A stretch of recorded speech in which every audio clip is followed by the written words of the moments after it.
નમસ્કાર દર્શક મિત્રો, કૃષિ દર્શન કાર્યક્રમમાં હું કૃપા આપનું હાર્દિક સ્વાગત કરું છું. દર્શક મિત્રો, ગુજરાતમાં બાગાયતી ઘણા બધા ફળપાકોનું વાવેતર થાય છે, જેમ કે કેરી, કેળા, ચીકુ, આમળા વગેરે. છેલ્લા ઘણા સમયથી ગુજરાતમાં દાડમનું વાવેતર પણ ઘણું જ પ્રચલિત થયું છે. દર્શક મિત્રો, આ દાડમના વાવેતરમાં ઘણી બધી બાબતો એવી છે કે જો તેનું ધ્યાન આપવામાં આવે તો વધારે ગુણવત્તાસભર ઉત્પાદન પ્રાપ્ત થઈ શકે છે. તો આજના આ કૃષિ દર્શન કાર્યક્રમમાં આપણે દાડમની વૈજ્ઞાનિક ખેતી એ વિષય પર માહિતી મેળવશું. અને આ વિષય પર માહિતી આપવા માટે આપણી સાથે હાજર છે ડોક્ટર ચંદ્રેશભાઈ શાનદ્રે, કે જેઓ બાગાયત અધિકારી તરીકે ગાંધીનગર ખાતે પોતાની ફરજ બજાવે છે. નમસ્કાર ડોક્ટર શાનદ્રે, કૃષિ દર્શન કાર્યક્રમમાં આપનું હાર્દિક સ્વાગત છે. આજે આપણે દાડમની વૈજ્ઞાનિક ખેતી એ વિષય પર વાત કરીશું. તો સૌપ્રથમ એ જ પ્રશ્ન થાય કે દાડમનું ભારતના કયા કયા વિસ્તારમાં તેમજ આપણા ગુજરાત રાજ્યમાં કયા કયા વિસ્તારમાં વાવેતર થાય છે? દાડમની શરૂઆત આમ તો ઈરાકમાં થઈ હતી, ત્યાંથી પછી ભારતમાં એનું સ્થળાંતર થયું છે.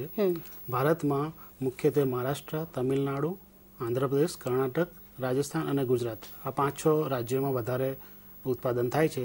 ગુજરાતમાં જોઈએ તો આપણે ધોળકાના દાડમ વખણાતા હોય છે, એટલે ધોળકા, ધંધુકા, સાબરકાંઠા, બનાસકાંઠા, કચ્છ જિલ્લો, પાટણ, મહેસાણા અને સાબરકાંઠા, આ બનાસકાંઠા સહિત આ બધા જિલ્લામાં દાડમનું વાવેતર છેલ્લા 5-7 વર્ષથી પ્રચલિત થયેલું છે.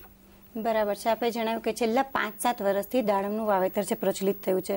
તો આ દાડમના પાકને કેવી હવા અને જમીન છે તે અનુકૂળ આવતી હોય છે? દાડમના પાકને હવામાન જોઈએ તો સૂકું અને અર્ધ સૂકું હવામાન હોય એ વધારે માફક આવે છે. જમીનમાં જોઈએ તો જે જમીનની નિતાર ક્ષમતા એટલે પાણી જેમાં ભરાઈ ના રહેતું હોય એવી, એટલે ગોરાળું જમીન, કાંપવાળી જમીન એ વધારે માફક આવે છે. દાડમમાં એક વસ્તુ ખાસ ધ્યાનમાં રાખવી પડે છે કે જમીનમાં પાણીની નિતાર શક્તિ ના હોય તો એની નિતારની વ્યવસ્થા કરવી જોઈએ અને એવી જમીનમાં દાડમનું વાવેતર કરવું જોઈએ. બરાબર છે. સર, હવે દાડમની વાવણી માટે ભલામણ કરવામાં આવેલી જે જાતો છે એ કઈ કઈ છે એ વિશે અમારા દર્શક મિત્રોને માહિતી આપો. ચોક્કસ. ગુજરાતમાં જો જોવા જઈએ તો દાડમનું ઘણા સમયથી ગણેશ જાતનું વાવેતર થાય છે અને આરાક્તા અને મૃદુલાનું પણ થાય છે. પણ સમય જતાં ગણેશ જે જાત છે એ મીઠા ફળના કારણે એમાં રોગ જીવાતનું પ્રમાણ થોડું વધારે આવે છે.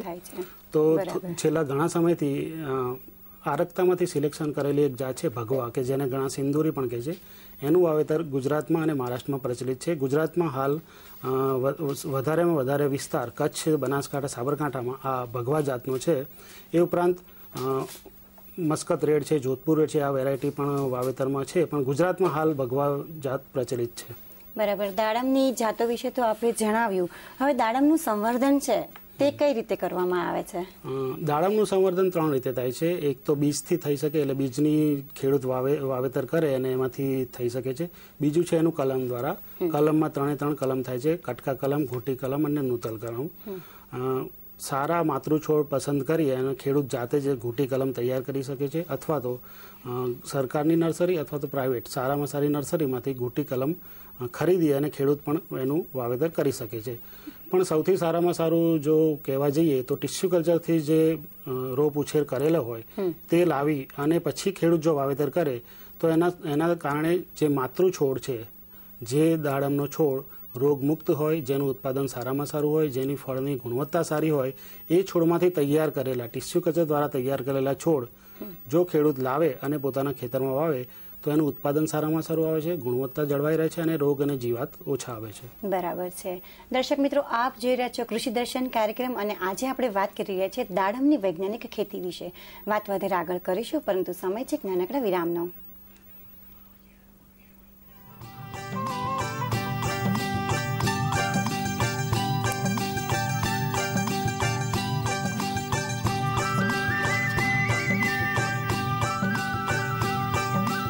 વિરામ બાદ ફરી એકવાર આપનું સ્વાગત છે. દાડમની વૈજ્ઞાનિક ખેતી વિશે વાત કરી રહ્યા છીએ અને ડોક્ટર ચંદ્રેશકુમાર શાનદ્રે આપણને ખૂબ જ અગત્યની માહિતી આપી રહ્યા છે. ડોક્ટર શાનદ્રે, આપણે વિરામ પહેલા જણાવ્યું કે દાડમનું સંવર્ધન કેવી રીતે કરવામાં આવે છે. હવે એ વાત થઈ કે દાડમની રોપણી અંગેની કોઈ પદ્ધતિ છે, તો એ વિશે અમારા દર્શક મિત્રોને વિગતવાર માહિતી આપો. બિલકુલ. જે પણ ખેડૂત મિત્રો દાડમનું વાવેતર કરવા માંગતા હોય તેમણે ઉનાળાની, એટલે અત્યારે જે સિઝન છે ઉનાળાની સિઝન દરમિયાન જમીનને સમતળ કરી અને 3 થી 4 ઊંડી ખેડ કરી અને જમીન તપવા દેવી જોઈએ. ખેડૂત મિત્રો જે અંતરે વાવેતર કરવા માંગતા હોય, કૃષિ યુનિવર્સિટી ભલામણ કરે છે કે 5 મીટર બાય 4 મીટર અથવા 5 મીટર બાય 5 મીટરે, પણ ઉત્તર ગુજરાતમાં જોવામાં આવ્યું છે અનુભવના આધારે કે ઘણા ખેડૂતો 4 મીટર બાય 3 મીટરે પણ વાવેતર કરે છે. બરાબર છે. તો જે અંતરે વાવેતર કરવું હોય ખેડૂતે તે અંતરે ખાડા કરવાના હોય છે. એ ખાડાની સાઇઝ 1 મીટર લંબાઈ, 1 મીટર પહોળાઈ અને 1 મીટર ઊંડાઈ હોય છે. આ ખાડા તૈયાર કરી ઉનાળાની સિઝનમાં કમસે કમ 15 થી 20 દિવસ સુધી એને તાપમાં તપવા દેવા હોય છે. એના કારણે જમીનમાં જે રોગ જીવાત હોય એ નાશ પામતા હોય છે. આ ખાડા તપી અને તૈયાર થાય પછી 15-20 દિવસ પછી તેમાં 10 કિલો છાણિયું ખાતર, 2 થી 3 કિલો વર્મી કમ્પોસ્ટ, ઉધઈ માટે ક્લોરપાયરીફોસ દવા અને ફૂગનાશક દવા, આ બધાનું મિશ્રણ કરી અને ખાડાને પૂરી દેવા જોઈએ. અને જ્યારે જૂનના અંતમાં અથવા જુલાઈમાં જ્યારે વરસાદ આવે ત્યારે તેમાં દાડમના રોપનું વાવેતર કરવું જોઈએ. શાનદ્રી સર, આપે રોપણી અંગે તો ખૂબ જ સુંદર રીતે સમજાવ્યું કે દર્શક મિત્રોને એ પદ્ધતિ સારી રીતે સમજાઈ ગઈ હશે. હવે દાડમની જે કેળવણી અને છાંટણી જે કરવાની હોય છે એ કેવી રીતે કરવાની હોય છે?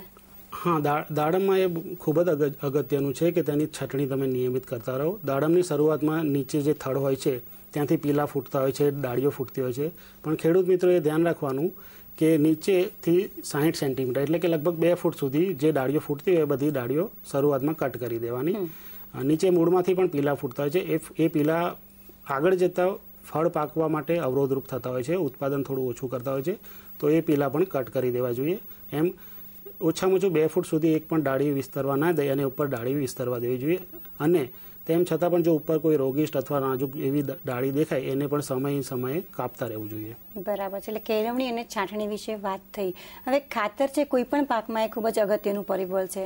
તો આપણે દાડમની વૈજ્ઞાનિક ખેતી વિશે વાત કરી રહ્યા છીએ. તો દાડમના પાકમાં કયું ખાતર આપવું જોઈએ અને કેટલા પ્રમાણમાં આપવું જોઈએ એ વિશેની માહિતી આપો. ચોક્કસ આપીશું. દાડમના પાકમાં સેન્દ્રિય ખાતર અને રાસાયણિક ખાતર બંનેનું સમતોલ કરીને આપવું જોઈએ. અને બંનેની અસર દાડમના પાક માટે, ફળની ગુણવત્તા માટે સારામાં સારી રહે છે. છાણિયું ખાતર જો કહીએ આપણે તો શરૂઆતમાં પહેલી વખત જ્યારે રોપણી કરીએ ત્યારે 10 કિલો એક ખાડા દીઠ આપવું પડે છે. અને દર વર્ષે બીજા વર્ષે 20 કિલો, ત્રીજા વર્ષે 30 કિલો, ચોથા વર્ષે 40 કિલો, પાંચમા વર્ષે 50 કિલો, એમ 10-10 કિલોનો ડોઝ છાણિયા ખાતરનો વધારવો પડે છે. પણ 5મા વર્ષ પછી કન્ટિન્યુઅસ એટલે 50 કિલો જ રાખવાનું હોય છે. જો નાઇટ્રોજનની વાત કરીએ તો પહેલા વર્ષે 250 ગ્રામ, બીજા વર્ષે 250 ગ્રામ, ત્રીજા વર્ષે 500 ગ્રામ, ચોથા વર્ષે 500 ગ્રામ અને છઠ્ઠા વર્ષ પછી 625 ગ્રામ પ્રતિ છોડ આપવાનું હોય છે. ફોસ્ફરસની વાત કરીએ તો 125 ગ્રામ પહેલા 4 વર્ષ સુધી અને પછી 250 ગ્રામ પ્રતિ છોડ આપવાનું હોય છે.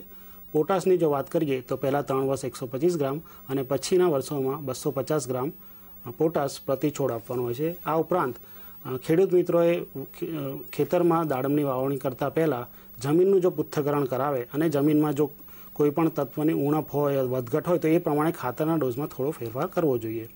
માઇક્રોન્યુટ્રિયન્ટ ગણીએ, જો સૂક્ષ્મ તત્વોની વાત કરીએ તો જ્યારે દાડમમાં ફૂલ આવવાનો સમય હોય ત્યારે ferrous sulphate, copper sulphate, manganese sulphate આ બધા સૂક્ષ્મ તત્વોનો જો છંટકાવ કરે, સાથે સાથે 0.2% બોરોનનો છંટકાવ કરે તો ફળની ગુણવત્તા સારી મળી રહે છે. બરાબર. ખાતરની વાત થઈ, ખાતર જેટલું જ એક અગત્યનું પરિબળ છે તે પિયત વ્યવસ્થા છે. તો દાડમના જે પાક હોય છે વૈજ્ઞાનિક ખેતી કરતી વખતે પિયત વ્યવસ્થા છે કેવા પ્રકારની હોવી જોઈએ? દાડમમાં પાણી એ ખૂબ જ અગત્યનું છે. પાણી જો સમયસર નથી આપવામાં આવતું અથવા તો એનો જે ગાળો છે એ જળવાતો નથી તો દાળમાં ફળ ફાટી જવાની શક્યતાઓ વધી જાય છે. એટલે જો શિયાળાના સમયમાં દર 10 થી 12 દિવસના અંતરે પાણી આપવું જોઈએ અને ઉનાળો હોય તો 7 થી 8 દિવસના અંતરે પાણી આપવું જોઈએ. દાડમમાં જો ખેડૂત મિત્રો ટપક પદ્ધતિ વાપરે તો સારામાં સારા પરિણામ જોવા મળે છે ઉત્પાદનમાં તેમજ ગુણવત્તામાં. ટપક જો વાપરે તો શિયાળાના સમયમાં જેમ કે જાન્યુઆરી, ફેબ્રુઆરીમાં પ્રતિ દિવસ 17 થી 20 લીટર જેવું પાણી આપવું પડે છે. ઉનાળામાં 30 થી 40 લીટર પ્રતિ દિવસ પાણી આપવું પડે છે. ચોમાસામાં જો વરસાદની ખેંચ હોય તો 20 થી 30 લીટર પાણી આપવું જોઈએ છે. એમ તમે કઈ બહારથી ફળ લેવા માંગો છો એ પ્રમાણે પાણીનું વધઘટ કરવી પડે છે. બરાબર છે. દર્શક મિત્રો, આપ જોઈ રહ્યા છો કૃષિ દર્શન કાર્યક્રમ અને આજે આપણે વાત કરીએ છીએ દાડમની વૈજ્ઞાનિક ખેતી વિશે. વાત શરૂ જ છે પરંતુ ફરીથી સમય છે નાનકડા વિરામનો.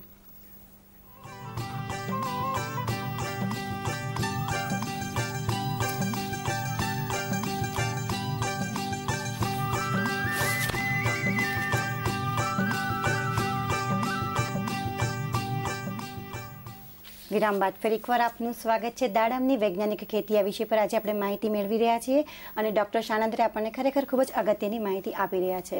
ડૉક્ટર શાનંદરે આપણે પિયત વ્યવસ્થા વિશે વાત થઈ, ખાતર વ્યવસ્થા વિશે વાત થઈ.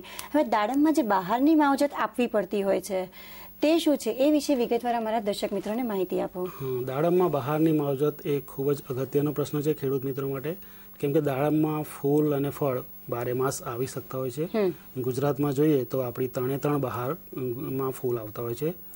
એટલે આંબે બહાર જે એની ફૂલની શરૂઆત જાન્યુઆરી ફેબ્રુઆરી મહિનામાં થાય છે અને ફળ જૂન જુલાઈ ઓગસ્ટ મહિનામાં આવતા હોય છે. આ આંબે બહારમાં ફળનું જે ખરા ઉનાળામાં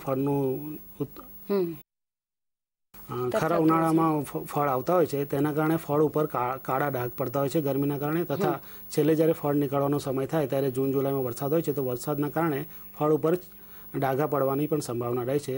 જ્યારે મૃગ બહારમાં જૂન જુલાઈમાં ફૂલ આવતા હોય છે અને તેના ફળ આપણને ચોમાસા દરમિયાન ડેવલપમેન્ટ થતા હોય છે અને પછી મળે તો એમાં રોગ જીવાતનું પ્રમાણ વધારે હોય છે. એટલે આંબે બહાર અને મૃગ બહારના ફૂલ ફળ લેવા આપણે ગુજરાતના વાતાવરણ માટે વ્યવસ્થિત લાગતું નથી. આથી ગુજરાતની કૃષિ યુનિવર્સિટી તથા બાગાયત ખાતું ખેડૂત મિત્રોને એમ કહે છે કે હસ્ત બહારમાં દાડમના ફળ લેવા એ હિતાવહ છે, જેના કારણે ફળની ગુણવત્તા સારામાં સારી મળી રહે છે અને ઉત્પાદન પણ સારું મળે છે, રોગમુક્ત ફળ મળી રહે છે. અચ્છા, એટલે બહારની માવજત માટે આ બધી જ કાળજીઓ છે તે રાખવામાં આવે તો વધારે ઉત્કૃષ્ટ ઉત્પાદન પ્રાપ્ત કરી શકાય. હવે ઉત્કૃષ્ટ ઉત્પાદનની વાત થાય તો એ વસ્તુ ધ્યાનમાં આવે કે રોગ અને જીવાત છે મોટે ભાગે દરેક પાકમાં નુકસાન કરતા હોય છે. તો દાડમના પાકમાં કયા રોગ અને જીવાત થતા હોય છે અને તેને નિયંત્રણમાં કેવી રીતે લાવી શકાય એ વિશેની માહિતી આપો સર. દાડમના પાકમાં રોગ જોઈએ તો મુખ્યત્વે તો ફળના ટપકાનો રોગ, ફળના કોવારો અને છોડનો કોવારો આ મુખ્ય રોગ છે. ફળના ટપકા અને ફળનો જે કોવારો છે એના માટે જે રોગ અથવા તો જીવાત છે એ બંને જવાબદાર છે, એટલે ફંગસ અને ઇન્સેક્ટ બંને જવાબદાર છે. તો એના માટે તમારે કોપર ઓક્સી ક્લોરાઇડનું 0.2% છંટકાવ કરવો જોઈએ અને જો જીવાત આવે તો મોનોક્રોટોફોસનો છંટકાવ 15 દિવસે કરવો જોઈએ. જે કોવારો આવે છે, સુકારો આવે છે, એમાં ઉપરની ડાળીઓ સુકાતી નીચે આવતી હોય છે, તે જે સુકાયેલી ડાળીઓ હોય એને કટ કરી દેવી જોઈએ અને ત્યાં કોપર ઓક્સી ક્લોરાઇડનું દ્રાવણનો છંટકાવ કરવો જોઈએ. બરાબર છે. દાડમનો ફળ છે, પાક છે, તેને ઉતારવાનો યોગ્ય સમય કયો હોય છે? દાડમના ફળના પરિપક્વ થતાં 4 થી 5 મહિના લાગતા હોય છે. એટલે જે આપણે હસ્ત બહાર લીધી હોય તો એના ફળ માર્ચ એપ્રિલ મહિનામાં આવતા હોય છે. એટલે 4 થી 5 મહિને ફળની જ્યારે છાલ પીળાશ પડતો કલર પકડે અને આમ ટકોરો મારવાથી રણકાર જેવો અવાજ આવે એ ઉતારવાનો સમય સારામાં સારો છે દાડમનો. બરાબર છે. હવે સર, બાગાયત ખાતા તરફથી દાડમની વૈજ્ઞાનિક ખેતી માટે કોઈ સહાયલક્ષી યોજનાઓ અમલમાં છે ખરી? હા, બિલકુલ. બાગાયત ખાતા તરફથી દરેક પાકમાં સહાયની યોજના અમલમાં છે. દાડમની વાત કરીએ તો દાડમમાં 40,000 થી 50,000 ખેતી ખર્ચ પ્રતિ હેક્ટર આવતો હોય છે. તેમાં 30,000 રૂપિયા પ્રતિ હેક્ટર બાગાયત ખાતા તરફથી સબસિડી આપવામાં આવે છે, જેમાં પહેલા વર્ષે 60%, બીજા વર્ષે 20% અને ત્રીજા વર્ષે 20%, એમ 3 તબક્કામાં સહાય આપવામાં આવે છે. દાડમના પાકમાં જે રોગ જીવાત આવતા હોય છે અને સાથે એની સાથે પક્ષીઓનું પણ નુકસાન હોય છે. એટલે પોપટ ને ખિસકોલી જેવા જે પક્ષી છે અથવા પ્રાણી એ દાડમના ફળનું નુકસાન કરતા હોય છે. એ નુકસાનથી બચાવવા માટે આખા ખેતરને બર્ડ નેટથી ઢાંકી દેવામાં આવે છે. એ બર્ડ નેટ જો ખેડૂતે વાપરવી હોય તો બર્ડ નેટ માટે પણ પ્રતિ ચોરસ મીટર 13 રૂપિયાની સહાય આપવામાં આવે છે. બરાબર છે. સર, આપણે દાડમની વૈજ્ઞાનિક ખેતી વિશે ઘણી બધી માહિતી આપી, પરંતુ છેલ્લે અમારા દર્શક મિત્રોને આ દાડમની વૈજ્ઞાનિક ખેતી માટે કોઈ વિશેષ સંદેશ હોય તો આપ અમારા દર્શક મિત્રોને પાઠવો. બિલકુલ. દાડમની ખેતી કરવી એ આજના જમાનામાં સારામાં સારી છે, કેમ કે દાડમના એક ઝાડ ઉપર કમસે કમ 80 થી 100 ફ્રૂટ આવી શકે છે. એક ફ્રૂટનું વજન જો આપણે ગણીએ તો 250 ગ્રામ હોય તો એક ઝાડ ઉપર 25 કિલો જેવા ફળ મળી શકતા હોય છે. જો 5 બાય 4 મીટર આપણે વાવેતર કર્યું હોય અને 1 હેક્ટરમાં 500 છોડ હોય તો આપણને 10 થી 12 ટનનું ઉત્પાદન મળતું હોય છે. અત્યારે બજારના ભાવ જોવા જઈએ તો 50 થી 100 રૂપિયાની રેન્જ હોય છે.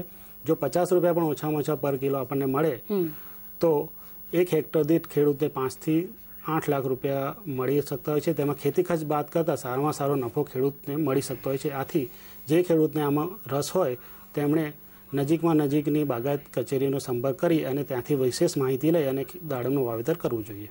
બરાબર છે કે તેમાં ઘણો બધો પ્રોફિટ એટલે કે લાભ રહેલો છે, તો તેથી કરીને આ દાડમની વૈજ્ઞાનિક ખેતી કરવી ઘણી આવકાર્ય છે.